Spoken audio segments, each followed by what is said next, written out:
Hi everybody, it's Dr. Shari Caplan from Vitality MD. I was asked to do a video on breast cancer and prevention. October is Breast Cancer Awareness Month, and breast cancer has always been a subject close to my heart. My mom passed away at the age of 44, and I was only 19, and she left behind, 4 children. Really that sort of shaped my life. I always thought that I was going to, be faced with the same fate and that I was going to die young. Thank God I haven't. I created Vitality MD as a place where we can help women with their hormonal imbalances and, reduce their risk of breast cancer and work on epigenetics. And, a lot of things that we do at the clinic is actually, hormonal balance. And, some people are like, oh, how can you sort of give women hormones when we know that may increase their risk of breast cancer?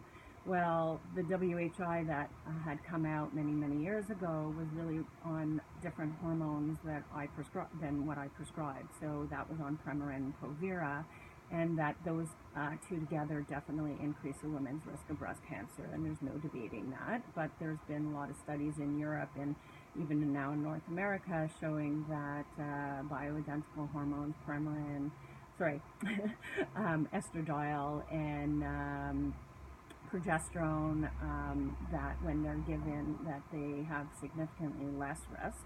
Nothing that we take has no risk. Crossing the street has risks. But my goal is to replace women's hormones and balance them in a way that it reduces their risks. And basically, how do we do that? It's sort of working on, many different aspects. So let's just talk about what are things that increase women's risk and what we can do to lower it. So basically,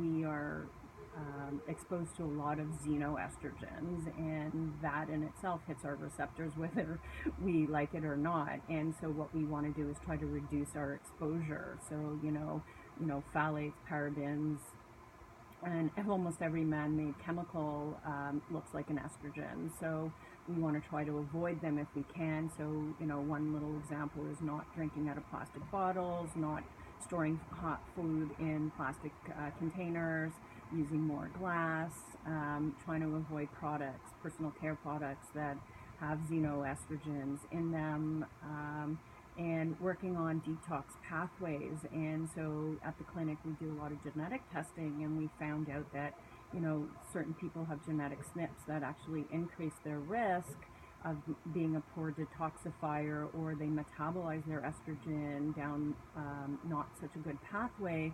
And so we can either use supplements, foods, to modulate that. So that's kind of really cool.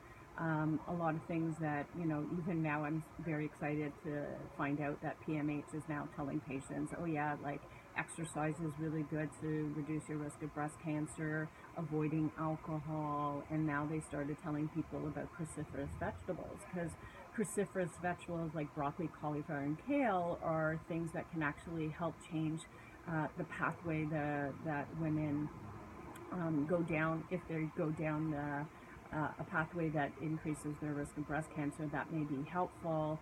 Sulforaphanes that are also in cruciferous vegetables has shown to help prevent DNA damage. So there's a lot of interesting things that can be done to lower your risk. Also modifying your vitamin D, making sure your vitamin D levels optimal, managing stress, because again, stress kind of affects our body and our immune system, but stress also tends to create more estrogen in women, and also lowers progesterone levels, because then it's utilized to make cortisol. Making sure we're at our optimal body weight, because being overweight increases a woman's risk of breast cancer, especially if women gain, more than 10 pounds in menopause will increase their risk. Women who are having their periods late into their 50s have a higher incidence of breast cancer as well. We can't really manage that, but part of the reason why they have an increased risk is that they're not actually ovulating necessarily every month despite having regular periods, and they tend to have low low progesterone in conjunction. So kind of either reducing estrogen through detox or increasing progesterone may help balance. Other things that are really helpful is increasing omega-3 and eating, fatty fish is one way to increase your omega-3 status. Fiber is another great thing because fiber helps us excrete excess estrogen. So, flaxseed, chia seed is another great way to sort of work on that. And exercise. So all of these things are things that we can help modify a woman's risk for breast cancer. And I can't remember because I listed a whole bunch of stuff, but alcohol was another big one. So more than 2 drinks a day definitely increases a woman's risk of breast cancer. And now there's actually studies sort of saying that we don't actually know what a low level of alcohol is that is safe with regard to cancer. So anyways,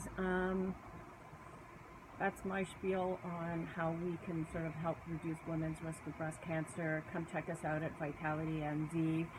Stay tuned to our videos. We're always trying to educate everybody. And if you like what you heard, like and share us. That would be awesome. And until next time, Dr. Shari Caplan.